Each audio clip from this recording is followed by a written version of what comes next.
Si e komenton shprehjen punë ka, por nuk ka profesionist në Shqipëri? Shikom, para se të vija këtu isha në kafe me mikun tim nga Gjermania që e kam pasur kolegin në Gjermani.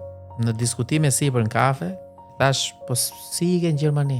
Para se të ikte në Gjermani, ka qenë shok klase. Ishte mbaruar masterin dhe punon të shitës në një dyqan. Tha, tha, sepse çdo ditë para dyqanit ku punoja, tha, kanë qenë, nuk e di nëse i mban mend, në për këto stacionet e autobusave një reklam nga qeveria Rama njishin atko, thoshte që pun ka, po s'ka profesionist. Ndërkohë që ky me master shkencor në automatizim industrie, që është niveli më i lartë kënd vështrimin tim në fushën e inxhinierisë elektrike, aplikonte për punë, nuk e merrnin sepse thoshin kusht kapror në partije.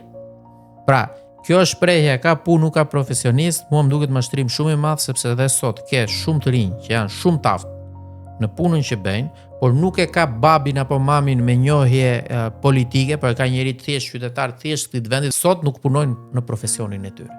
Pra, duhet bëhen patronazhist.